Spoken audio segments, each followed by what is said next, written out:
news that's coming in. This is with regards to the Elvish house firing which had taken place last Sunday. Shooter arrested in encounter. Cops, in fact, arrest the shooter after encounter takes place. The person who fired at Elvish Yadav's house in Gurugram was arrested by the Faridabad Crime Branch, Sector 30, after an encounter took place. He was admitted to the hospital after being shot in the leg. We bring to you the visuals of both the shootout that had taken place as well as the culprit who is now being nabbed. Ishant alias Ishu Gandhi, resident of Jawahar Colony, Faridabad, fired more than half a dozen rounds on the police party with an automatic pistol. In fact, if you look at the visuals, this was something that had happened only last Sunday. Almost 25 rounds of firing at Elvish Yadav's house that had taken place. And Himanshu Mishra now joins us on the broadcast to bring us more details about the very culprit that's been nabbed. Himanshu, a very good morning to you. आप हमें जानकारी दीजिए पहले तो इंसान के बारे में जिसको पुलिस ने पकड़ा है और अभी वो किस हालत में है हॉस्पिटल में, और प्रोब के बारे में अभी प्रोब किस पड़ाव पर पहुंची है उसके बारे में भी डिटेल्स दीजिए। देखिए, पुलिस जिस दिन से 16-17 की रात थी वो जब एल्विश यादव के घर पे दो बदमाश दिखे, वो दोनों पैदल आते हुए नजर आए थे सीसीटीवी में, और उनमें से एक ईशांत गांधी जिसे कल रात में एनकाउंटर के बाद फरीदाबाद पुलिस ने गिरफ्तार किया है, वो आगे की तरफ था।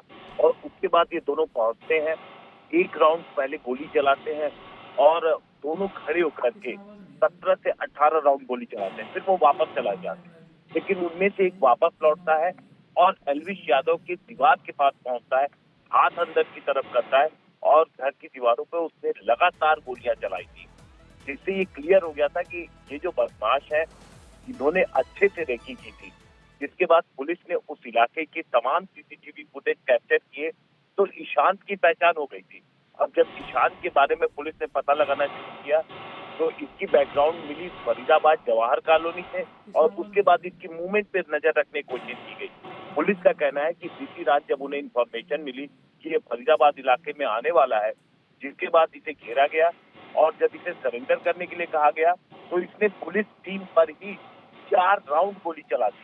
अब आप समझिए, अगर हम पुलिस की बात की माने तो ये बदमाश इतने ड्रेडेड है कि ये पुलिस के ऊपर भी गोली चलाने में इन्हें जरा भी डर नहीं है। 4 राउंड इन्होंने पुलिस टीम पे गोली चलाई। जवाबी कार्रवाई में एक गोली इसके पैर में लगी, जिसके बाद इसे हॉस्पिटल में एडमिट कराया गया है। अब जब इन्होंने गोली चलाई थी तो साथ साथ इन्होंने एक लेटर भी छोड़ा था जिसपे हाउ गैंग सिंस 2020 लिखा था। तो ये जो अब पूरा इन्वेस्टिगेशन होगा, क्या इस सब में जो फायरिंग हुई एल्विश यादव के घर पे उसके पीछे किसी गैंगस्टर का हाथ है या कौन लोग इसमें शामिल है, जब ईशान से पूछताछ होगी तो सारी चीजें क्लियर हो जाएंगी। जी हिमांशु, हमारे साथ बने रहिए। अरविंद ओझा also joins us on the broadcast right now with more details. Arvind, a very good morning to you. सबसे पहले तो ये बात बताइए कि 2 और लोग भी इस सीसीटीवी फुटेज में पाए गए थे शूट करते हुए। एक बाइक पे था और दूसरा इंसान शूट कर रहा था घर के तरफ। उनके बारे में कोई जानकारी अभी तक पुलिस को मिली है? नहीं, अभी तक कोई जानकारी नहीं मिली है। जो फरीदाबाद पुलिस है जिसने अभी सुबह के वक्त इनकाउंटर किया और ईशांत उर्फ ईशु को अरेस्ट किया है, पैर में उसे गोली लगी है, उससे पूछताछ की जा रही है। ईशांत ने बताया है कि उसे कोई कॉल आया था और उसके बाद फिर उसे बोला गया था एल्विश यादव के घर पर फायरिंग करने के लिए। उसके बाद 2 और लोगों के साथ वो पहुंचा था फायरिंग करने के लिए। सोशल मीडिया पोस्ट पर इस अटैक की रिस्पॉन्सिबिलिटी ली गई थी। हिमांशु भाऊ और 2 और गैंगस्टर हैं जो अमेरिका में बैठे हुए हैं, उन सभी ने ये फायरिंग करवाई थी और सोशल मीडिया पोस्ट पर इस क्लेम भी किया था इस फायरिंग का। सीसीटीवी फुटेज भी है जिसमें जो इनकाउंटर में घायल हुआ ईशांत वो गोली चलाता हुआ दिखाई दे रहा है। ये वही ईशांत है जो बकायदा गेट पर लटक कर फायरिंग करता हुआ दिखाई दे रहा है। इंडिया टुडे की टीम एल्विश यादव के घर के अंदर भी गई थी। चारों तरफ जो दीवार है, जो कांच के शीशे हैं, उस पर गोलियों के निशान मिले थे। एल्विश यादव ने इसको लेकर एक पोस्ट भी किया था। फैमिली काफी डरी हुई थी। तो फरीदाबाद पुलिस ने इनकाउंटर में ईशांत को पैर में गोली लगी, उसके बाद अरेस्ट किया है।